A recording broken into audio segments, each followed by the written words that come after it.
Bonjour et bienvenue à ce What the fuck Kev solo. Grand jour la gang, grand jour. Je suis pas bien normalement, Jack.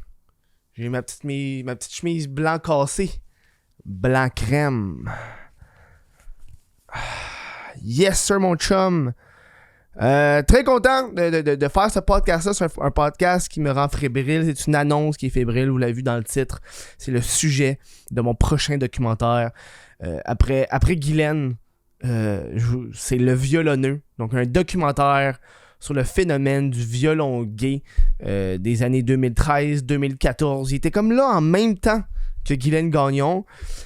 Mais il était très sous le radar. Il a pas été aussi mainstream que Guylaine. Donc il n'a pas passé dans les médias traditionnels, il n'y a pas eu d'articles de journaux sur lui.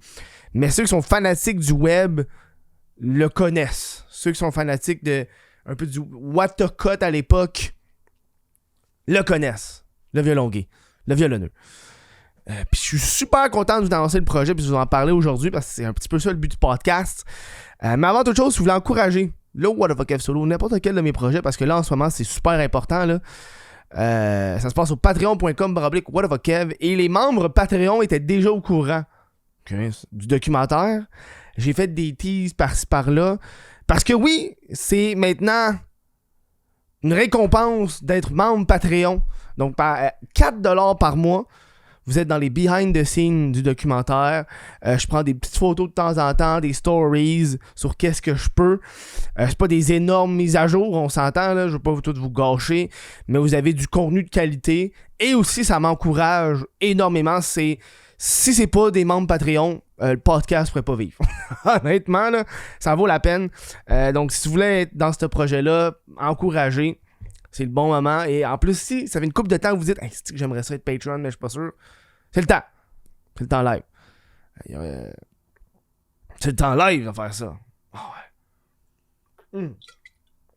Mais en même temps, tu sais, c'est fou parce que j'annonce le violonneux.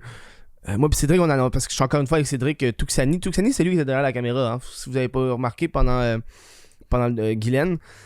Mais c'est Cédric qui était derrière la caméra et on a annoncé le documentaire en avance parce que le documentaire sort en 2023.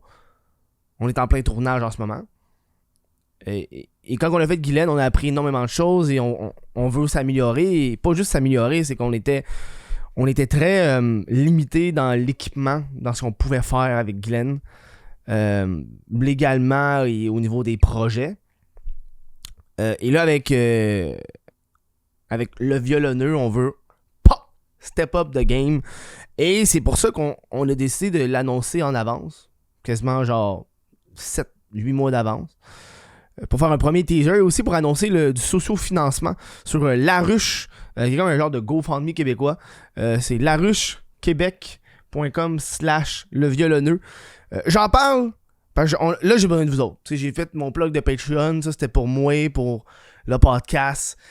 Mais là, ça c'est la chose. C'est important, c'est pour le projet, c'est pour le socio-financement du projet. C'est au niveau de l'équipement. Au niveau de toutes les affaires-là, parce que comme on l'a fait de Guylaine, on l'a fait avec ce qu'on avait. On voulait pas trop débourser.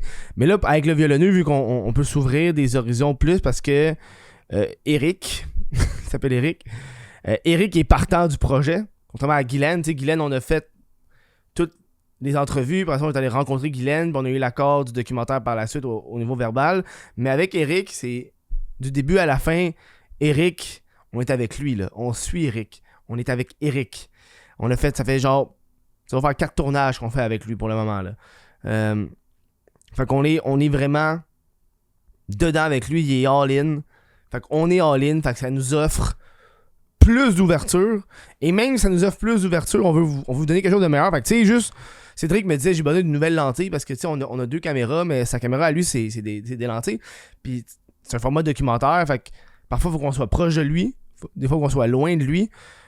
Puis ça prend une lentille qui fait les deux. Ça coûte genre tabarnak. Juste la lentille, c'est 2000$. Micro-cravate, c'est 750$. Fait que si vous voulez supporter le projet, là, ce projet-là, c'est là que ça se passe. Hein. Là, je fais ma grosse plug. No shame. Vous allez avoir des affaires. Des CD exclusifs selon combien vous allez donner. Des CD, des cartes postales, des billets pour aller voir avant-première. Pour ça, c'est sûr que j'ai sur le top. Mais le CD, ça, c'est excitant. J'ai vraiment planifié. Puis ça, c'est ça que j'aime avec ce genre de projet-là. C'est pour ça que j'avais hâte de vous en parler, là. Le CD, c'est l'exemple parfait, là. C'est que, tu sais, on fait un documentaire, on a plein de... Hey, j'ai des heures et des heures de footage avec Eric, là. C'est des heures et des heures. Puis t'es comme... À la fin, le documentaire, là, il va durer peut-être 40 minutes, puis à date, j'ai peut-être 6 heures de footage. À date, puis on a loin d'avoir fini, là. Je suis comme, qu'est-ce que je fais avec ça? Puis ça qui est cool, là, je suis comme, man, un CD. Moi, j'ai comme l'idée, là, je fais un petit CD, une petite pochette, tu mets ça dans ton char. Puis c'est comme genre CD rencontre podcast. Puis moi, ce que j'ai imaginé, là, c'est chaque track va durer peut-être 3-4 minutes. Puis c'est tous des petits moments audio, des petits clips de discussion. Puis c'est juste ça. Puis je trouve ça cool, le concept de « Hey, c'est un CD, mais c'est comme un podcast musique. » C'est comme un podcast de tunes. C'est des mini-podcasts. Là, moi, je trouve que c'est génial. Puis c'est le genre de trucs de groupe. C'est pour ça qu'on le donne au niveau du sous-financement, parce que c'est pas le genre d'affaire que je vais vendre puis que je vais commencer à faire la promotion de cette affaire-là, parce que je trouve que c'est juste farfelu comme concept. Je trouve que c'est cool. T'es dans ton char avec ton chum, tu vous partez en road trip à Gaspésie, pis t'es comme yo, on écoute-tu un petit peu de la track du violonneux, pis c'est juste des petites discussions. Moi, je m'imagine ça, pis je trouve que c'est génial. Bref. Bref. Comme je disais avec Eric, ça va être fou parce que, tu sais, là, on avait comme projet d'envergure. On s'est dit, moi puis Cédric, on était genre, OK, après Guylaine, qu'est-ce qu'on peut faire? Puis automatiquement, on s'est dit, on fait une série documentaire. Là, on est sorti la série. La série s'appelle Viral. On a trouvé... Hey, on a brainstorm sur le nom d'autre. Attends, on va vous montrer. J'ai mon petit calepin, là. Hey, on a brainstorm ces noms, là. Ça... Hey, on va vous en donner une coupe de série, une coupe de noms qu'on a passé. On avait 15 minutes de fame. Ça, c'est parmi... check. Une grosse liste de noms, là. De noms. Tu sais, il y a Meme QC, Mémé, Où sont nos memes? Bref. Puis... parmi le brainstorm, j'en ai gardé 1, 2, 3, 4, 5.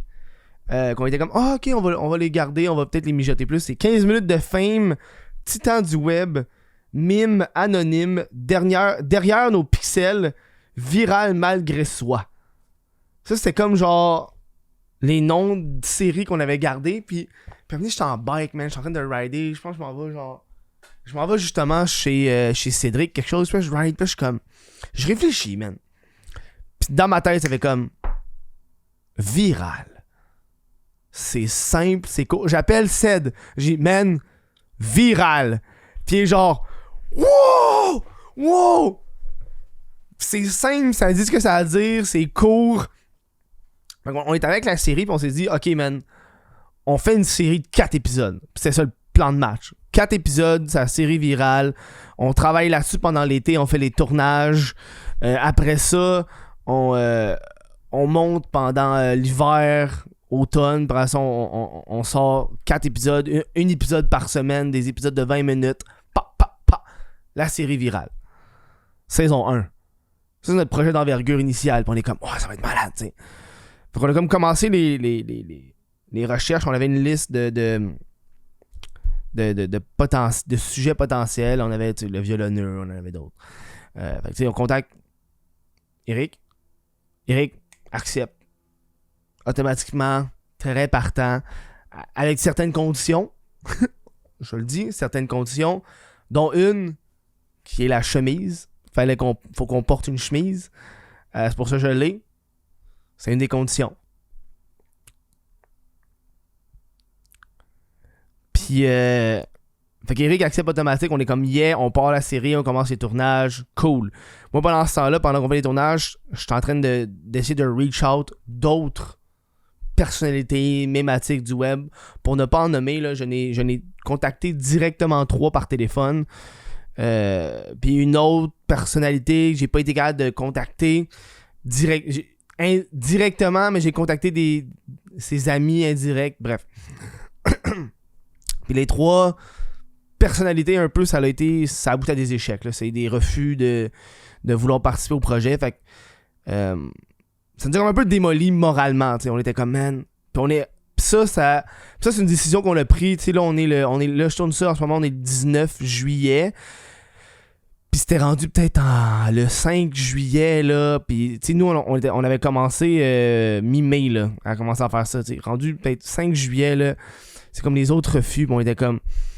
C'est le 3e. J'étais démoralisé parce que c'est moi qui tente de contacter les personnalités. Démoralisé. Je parle à Cédric. Puis je suis comme, dude, on est rendu genre à moitié de l'été. On a juste une personnalité qui est faite avec peut-être 30% de tournage de fait avec lui. On est 2, là. On est 2, là. Je suis comme, man, on pourra pas avoir 4 personnes, là. C'est impossible. C'est impossible qu'on ait 4 personnes. On pourra pas, man. On va rusher. On sera pas capable de se concentrer sur chaque personne. Fait que là, il a fallu qu'on prenne une décision assez, genre, difficile, mais que, tu sais, parce qu'on veut faire la série, tu sais. Fait qu'on s'est dit, gars, on va faire la série pareil. La série va s'appeler Viral. Ça va être des épisodes qu'on va sortir chaque 6 mois, 8 mois, 9 mois. On va faire un sujet à la fois, mais là, on va aller chaque sujet en détail. Parce que là, vu qu'on a plus 4 personnalités à faire en même temps, mais là, on en a juste une, on va y aller à fond avec cette personne-là. C'est ça qu'on a fait avec Eric. Quand on a pris la décision de, gars, on va rester à 100% sur le violonneux pour l'été. Fait que là, on s'est mis à brainstormer sur quoi d'autre qu'on va devoir tourner avec lui. Quel autre élément, parce que là, le documentaire passait d'une 20aine de minutes on y va à 45, 1 heure. Là. Fait que là, on y va en détail, là. C'est all-in, là, tu sais. C'est comme des grosses décisions que tu vas prendre, tu sais. On a voulu y aller d'envergure, tu sais, puis c'est fou parce que pour ce projet-là, pour Viral, tu sais, parce que Cédric, son père, le père à Cédric, il est comme dans l'univers des humoristes, tu sais, il y a des contacts. T'sais. Puis il m'expliquait qu'à un moment donné, son père, justement, était avec un des je sais pas c'est quoi son métier, mais comme producer ou une personne dans une firme qui produit des affaires au Québec. Pas genre top, moyenne gamme, tu comprends? Puis Cédric, il me disait, ouais, mon père, il a parlé à ce gars-là de notre projet. Puis ce gars-là, il serait intéressé, tu tentes de faire un meeting avec, tu sais, d'un coup, tu sais, on peut avoir genre être associé avec une boîte pis tout, puis Cédric me le demandait parce que, tu sais, on est une équipe, tu sais. Puis moi, j'ai dit à Cédric, puis Cédric, on était du même avis, on s'est dit, gars, man, pour ça-là, puis pour peut-être en tout cas, pour lui, on va y aller, on va pas aller au meeting, on va pas organiser ça, on va y aller à 100% avec juste nous. Parce que moi puis Cédric, on s'entend là-dessus, là. On veut une créativité artistique 100% propre. C'est la nôtre. Il y a pas de boss. Il y a personne qui va nous dire tu peux pas dire ça. On veut pas avoir une personne en haut de nos épaules qui va nous dire fais pas ça. Non. On n'a pas le goût. Même si ça l'aurait été intéressant, là. Je pense pas, tu sais. Excuse pour la petite coupure, là. Il fait tellement chaud que ma caméra est genre surchauffée, man. Je l'ai laissé 15 minutes dans le congélateur là pour que... Vieux truc! Mettre ma caméra dans le congélateur. Bon, je parlais de... Ouais, c'est ça. Viral. Ouais. Fait que là, avec ce nouveau documentaire-là, avec Eric, vu qu'on peut plus se permettre de choses, on va vraiment y aller all-in. Je pense, on le fait surtout comme défi pour nous autres, pour se dire, man, on peut faire de quoi tout seul. On n'est pas toujours obligé d'avoir de l'aide de telle entreprise ou telle affaire. Puis je me rappelle, j'ai parlé de ça à des amis à moi qui sont comme un peu justement dans le domaine des humoristes. Puis je leur disais, ouais, je pourrais avoir un talk avec peut-être une prod, quelque chose. Puis mes amis étaient comme, ouais, tu devrais la prendre, tu sais. Puis genre, ouais, non, mais non. Je veux pas vendre les droits du viral. Parce que, tu sais, si j'ai quelque chose qui fonctionne, puis je suis capable d'avoir, tu sais, des documentaires qui sortent de temps en temps, fine, man. Je suis très content, tu sais.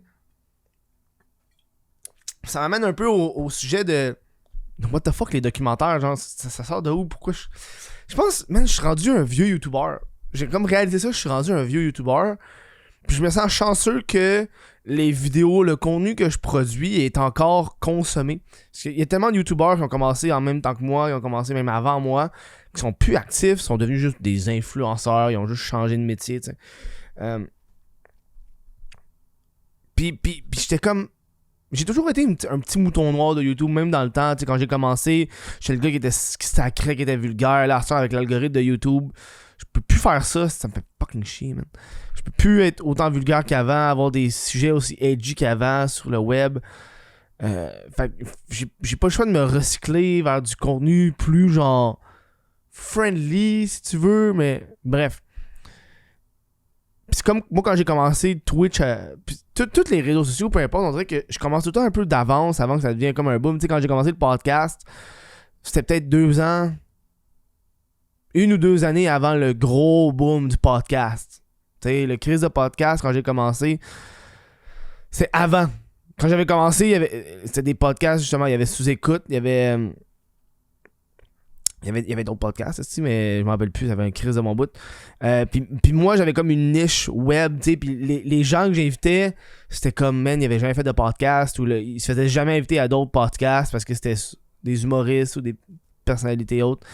Fait que j'avais comme une niche, je veux pas, c'est comme devenu super populaire, puis là, je dirais que j'ai comme moins aimé ça parce que c'était devenu populaire. Puis on dirait qu'avec le documentaire, c'est agréable d'avoir un genre de contenu que je sais que j'ai comme un petit quelque chose en ce moment. Avec Viral, j'ai comme une petite niche.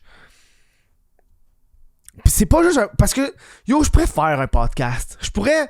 Ah, si j'aurais pu retrouver Guylaine, faire un podcast avec. That's it. Mais à quoi... Hein? C'est-tu genre... plate? Je trouve que c'est boring de juste faire ça. Fait que c'est pour ça que j'ai fait le documentaire. Parce que moi, j'aime ça consommer du documentaire. J'en consomme énormément. Puis je trouvais ça la suite logique des choses d'aller là-dedans. Je le fais pas pour le cash. Parce que, dude, on s'entend là. Faire un podcast, faire un documentaire, il y a une affaire qui coûte calissement plus cher que l'autre, là. En temps, en énergie, Chris. Un podcast, là, je pourrais te faire ça en 24 heures, là. De A à Z. Tu peux pas faire un grand documentaire en 24 heures, à moins que ton documentaire, en tout cas, bref. Tu comprends ce que je veux dire? C'est un peu ça qu'on a comme un peu échappé quand on a fait le docu avec Guylaine. Puis c'était correct, c'est notre première. On a fait des erreurs, c'est qu'on n'a pas pensé au après-documentaire. Alors que là, avec Eric, on y a pensé à l'après-documentaire. On a déjà un plan de match de qu'est-ce qu'on va faire après le documentaire. On va pas être les managers de Eric. On veut pas gérer Eric, mais on veut, tu sais... On veut qu'il y ait un suivi. On veut, gars, man, s'il y a des demandes d'entrevue, on veut que ça soit pour promouvoir le documentaire. Pas juste remettre quelqu'un sur la map, puis après ça, rien, tu sais. On l'a appris avec Guylaine, puis gars, je suis pas fâché. Je suis pas en tabarnak. Je l'ai appris, parce que je m'attendais pas à ça. Tu t'attends pas à ça. Je m'attendais zéro à ça, là. Mais là, on le sait. On a prévu le coup. Puis on va prévoir le coup. Puis inquiétez-vous pas, tu sais, Eric est super willing. On a déjà planifié avec lui une avant-première. Tu sais, quand on va faire l'avant-première, là, si vous supportez sur la ruche, puis vous donnez un certain montant, ça vous donne toutes les tiers plus une paire de billets pour l'avant-première. Puis l'avant-première, ça va être en soirée, petit cocktail. Après ça va être une section Q&A, sortie, peut-être chilling dans le bar proche. Puis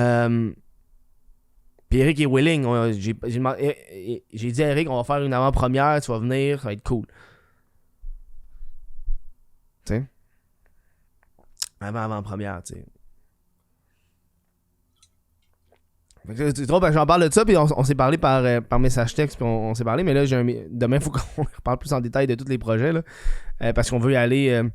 Tu sais, moi, je compte faire, tu sais, quand je vais sortir le documentaire, peut-être 2-3 mois après, là, je sors le docu, 1 ou 2 mois après, c'est comme promotion du documentaire. Puis une fois ça c'est fait, Eric pourra faire ce qu'il veut avec, s'il se refait une carrière, s'il fait ce qu'il veut avec. Moi, je suis pas ici pour le... Je suis pas son manager. Le but, c'est pas d'y prendre un pourcentage de ses revenus, là. Tu sais. Le but, c'est de créer quelque chose par rapport au documentaire. Puis à la suite, lui, quand il veut faire ses affaires, il fera ses affaires.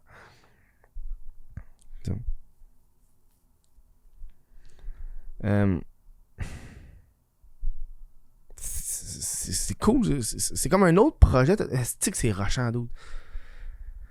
C'est tellement rushant, là. Des tournages de documentaires. Puis surtout, c'est des tournages tellement différents. Parce que tu sais, les chemises. Puis ça, c'est pas dans le documentaire parce que on risque même pas d'en parler parce que c'est même pas une affaire qui. Ça a aucune importance. On le voit dans le teaser qu'on a mis, là. On voit que je suis au village des valeurs, puis j'essaye la chemise. C'est pas elle que je porte. C'est celle que je porte? Non, c'est l'autre. Elle, c'est.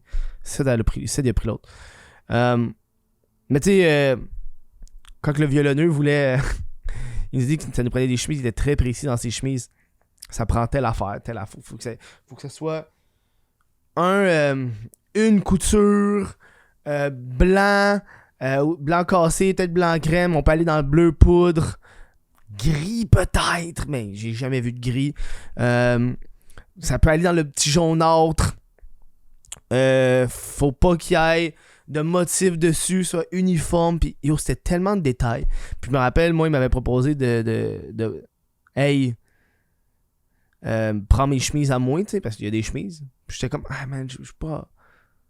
Je trouve que ça serait plus cool qu'on ait nos propres chemises. Ça va nous faire du contenu. Puis après ça, les chemises sont à nous, fait qu'on peut faire ce qu'on veut. T'sais, moi, cette chemise-là, je sais déjà ce que je fais. Moi, je l'encadre. Il y aura un gros. Ça va être dans mon bureau, là. Juste à côté de. J'aime ça avoir une effigie de chaque projet, là. J'ai déjà pensé, ça va être un gros crise de cadre. Tu sais, comme un cadre que tu mets tes diplômes, là, mais comme un gros avec une vitre. Puis ça va être la chemise dedans. Clac. Puis je mets ça sur mon mur. Bam! Moi, c'est pour ça que je la voulais, la chemise. Avec là, j'étais comme au village des valeurs parce qu'il faut pas que ça soit neuf, que ça soit usagé. J'étais au village des valeurs, puis je cherchais, puis man, j'étais comme, man, je me rappelais jamais comment c'était précis, shit, qu'est-ce qu'il voulait exactement. Fait que là, j'appelle Cédric. C'est ça qui arrive, man. T'as tout le temps les idées à des moments, genre, random, tu sais.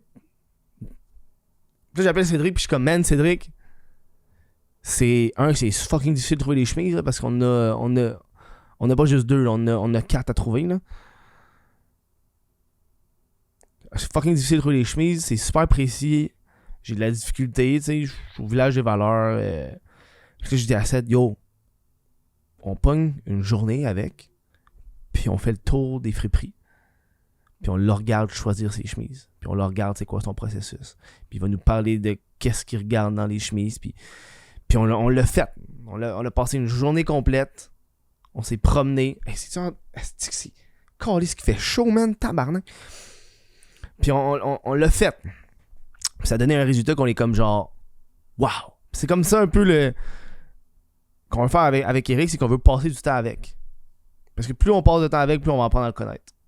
Plus on va apprendre à le connaître, mieux on aura un documentaire qui à la fin va être on top. Tu sais. Parce qu'avec Guylaine, on avait comme une vision très précise de qu'est-ce qu'on voulait faire. Là. On voulait trouver Guylaine, puis on voulait des personnes qui parlent de Guylaine. Ça, on le savait. On a appris que c'était pas la meilleure.